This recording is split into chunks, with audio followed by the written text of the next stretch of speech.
sou Maura Barbosa, consultora pedagógica da revista Gestão Escolar. Hoje visito a Escola Municipal José Ribeiro da Silva, no município de Cruzeiro, São Paulo.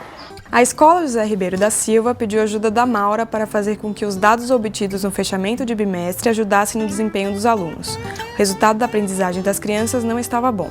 Em 2011, apenas 22% delas tinham desempenho adequado. Antes de tratar da aprendizagem, Maura sugeriu entender o tipo de dado que a escola obtinha. Cida, como é que vocês vão fazendo o fechamento do bimestre?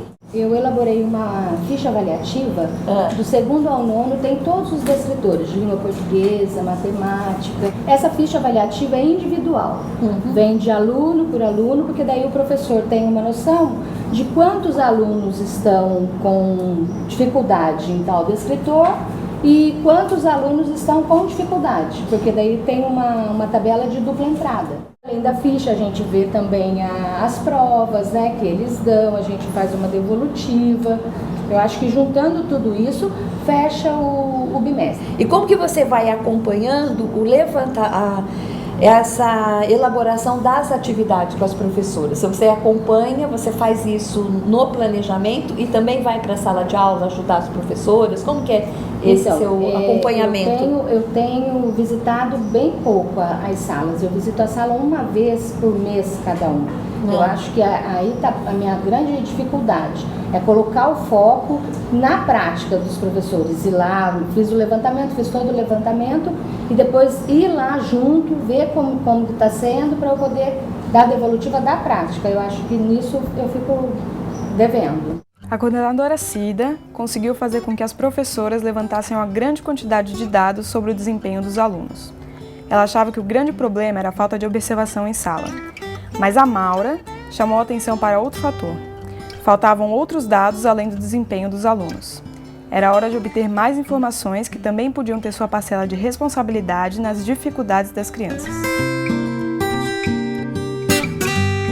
Quando a gente olha a quantidade de dias letivos previstos para o bimestre, quantos dias letivos estavam previstos e quantos dias de fato houve aula?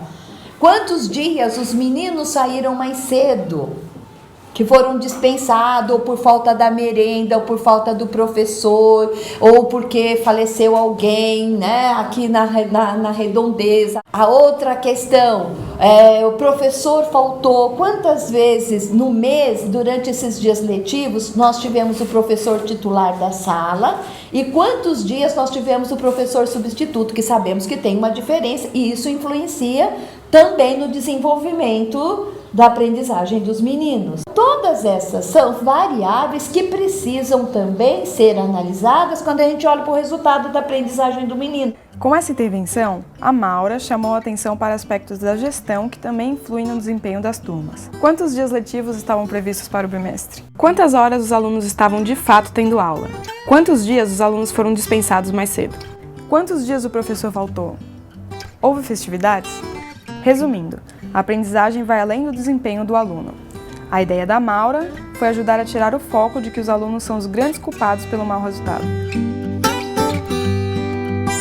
Analisar as variáveis de gestão ajuda a identificar outras fontes de dificuldades de aprendizagem e a mudar o discurso de culpa para o de responsabilidade.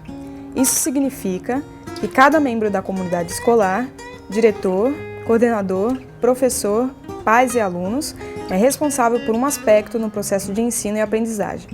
Em seguida, a Maura continuou a conversa para saber o que efetivamente a escola fazia com os dados coletados. Como é que você faz essa discussão, vocês dois? Logo depois, fechou lá, olhou a ficha, viu as habilidades, fez um levantamento da sala, tem 20 alunos, 20% avançaram, 30% estão lá, que precisando de maior avanço. Como é que você traz essa discussão para a gestão?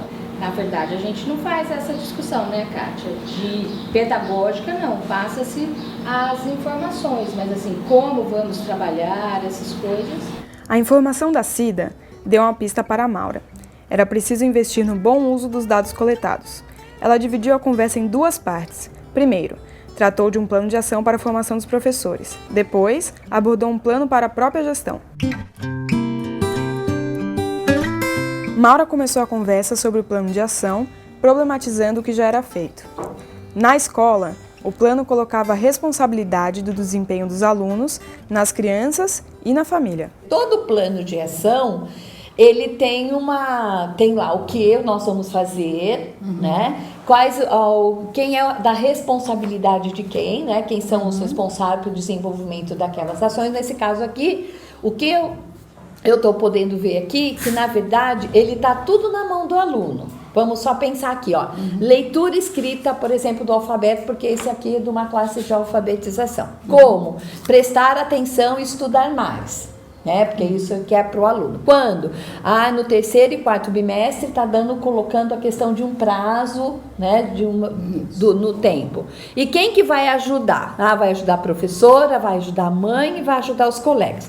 E quando vê ajuda, a gente vê aqui que está uma solicitação imensa com a família. Se a gente volta lá no projeto político-pedagógico e na caracterização desta comunidade, será que a gente vai assegurar que esses pais, de fato, vão poder ajudar os meninos? Ou a coordenação vai poder fazer um trabalho com as professoras para que elas possam ajudar esses meninos a avançarem na sua leitura? Né? E que, de fato, onde é que esses meninos estão sentindo dificuldade na leitura? Né? É na interpretação, é na discussão dos textos. Como é que a gente vai discutindo o planejamento das sequências de atividade para que o menino possa avançar? Então, na reunião pedagógica, eu devo estar pensando aqui com elas. Aqui com elas. Já levantando as atividades, já pensando nas intervenções. Pensando na sequência das atividades, nas sequências para que, de fato, e até ajudando, antecipando com as professoras, quais são as intervenções que nós vamos poder fazer. E até de você, às vezes, participar de uma atividade junto com elas. Você fez análise aqui, do segundo B. Você fez uma análise de aluno por aluno, você aqui depois, você agrupou as dificuldades, né, por grupo, você tem aqui uns dados. Agora, para esses dados aqui, de fato, provocar o avanço na aprendizagem dos meninos, você vai fazer um plano de ação de formação dos professores. Se é leitura, que tipo de leitura? A leitura feita pelo professor. Então, eu tenho lá duas reuniões pedagógicas, por exemplo. Vejo a pauta, tal, separo. Se é uma roda de leitura, né? Eu vou trabalhar a leitura em todos os... Aí com a intencionalidade também de fazer a formação dos professores para que eles tenham cada vez mais condições de realizar intervenções que provoquem o avanço dos meninos. A intervenção da Maura ajudou a Cida a ver que o problema não era apenas a falta de observação, mas também a falta dos chamados observáveis. Ou seja, a quais aspectos a coordenadora deveria prestar atenção ao entrar em sala? Cida percebeu que ter uma pauta de observação para as entradas em sala era fundamental para a formação da equipe docente. Mas essa fala sua também me ajudou a ver assim, ao entrar na sala, o que observar? Né? Me ajudou também para ter esse olhar, porque só eu tendo esse olhar eu consigo fazer esse levantamento das... Porque precisa ter foco, porque né? Quando você fechou o bimestre, você já detectou o que os meninos precisam, quais são as dificuldades do menino. Então, quando você vai para a prática, vai para a prática. Então, você começa a ter foco na sua observação. Depois de tratar de formação dos professores, Maura abordou um plano de ação para a gestão. Pensando nessa nossa conversa, pensando nesses 244 alunos, o que é essa conversa? Ela contribuiu para você enquanto gestora?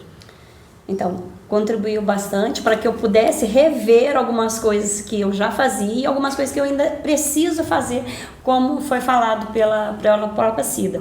Nós temos que voltar a nos reunirmos, porque temos coisas a fazer, temos planos que temos que fazer que não estávamos fazendo por questão achava que não tinha tempo, mas não dá. Temos que voltar a nos reunir, porque tem muito trabalho a ser feito e ser reformulado. Então, quando você fala assim, é uma sugestão, né? Porque a gente sempre pensar que a gente precisa fazer uma organização do tempo, né? Precisa ter um cronograma, né? De reuniões. Então, se eu tenho reuniões, por exemplo, tomar uma decisão juntas, nós vamos nos reunir. É na segunda-feira para pensar a semana, né? Porque ela vai lá pensar e a Cida vai estar de acordo com a semana passada, com todo o desenvolvimento do trabalho, com aquilo que você também foi anotando, porque coisas que eu preciso conversar com a Cida, né? Então, como é que a gente se organiza a semana? Então, fazendo um cronograma, definindo religiosamente que aquele dia não é dia de falar, hoje não dá, né? Então, é cumprir, né? Precisa cumprir o cronograma. E também, eu acho que tem uma questão que é do tratamento profissional para as pessoas. Quando a gente marca a reunião, que a gente tem horário, a gente tem o espaço, a gente tem a pauta, a gente define o que vai discutir, a gente está dando um tratamento profissional. As pessoas são profissionais. Não vai fazer reunião do pé do corredor, sabe? Eu acho que são esses procedimentos e essas atitudes que são de profissionais. A gente também tem um outro eixo, né, que é a constituição de uma equipe colaborativa. Não dá para construir uma equipe colaborativa se a gente não tiver plano de ação. Porque as pessoas precisam saber do que ela é responsável, qual é a parte que lhe cabe dentro deste cenário, para a gente, de fato, dar visibilidade à aprendizagem dos meninos. E a outra questão, outro eixo que é fundamental, é a articulação com a comunidade. Como é que ela se dá? Quem está a serviço de quem? E como é que a gente vai sinalizando para a nossa comunidade, tanto interna quanto externa, o nosso trabalho, o nosso compromisso? Além de se preocupar com a formação dos professores, a dupla gestora precisa cuidar de todos os outros aspectos da escola. Para fazer isso, é preciso se reunir periodicamente para discutir o que está acontecendo, o que ainda é necessário fazer em relação à gestão de tempo e materiais, integrar todos os funcionários e se articular com a comunidade. Resumindo, nessa visita à Escola José Ribeiro da Silva, a Maura destacou diversos aspectos para realizar o fechamento de bimestre e melhorar o desempenho dos alunos. Inicialmente, é preciso realizar um diagnóstico da aprendizagem da turma. Alguns pontos são essenciais. Quais são as dificuldades dos alunos? Quais são as responsabilidades de cada pessoa envolvida no processo de ensino e aprendizagem? Foram incluídas as variáveis de gestão que impactam a aprendizagem? O diagnóstico não pode ficar só na conversa. Precisa se transformar em ações para os professores e gestores. Entre as ações que devem ser realizadas estão as seguintes: trabalhar as principais dificuldades das crianças nas reuniões de formação. Criar uma pauta de observação para o trabalho em sala de aula. Dividir as responsabilidades no processo de ensino e aprendizagem entre gestores, professores, pais e alunos. Neste ponto, ninguém deve receber a culpa, mas a responsabilidade. Criar uma cultura de reuniões para discutir o que está acontecendo.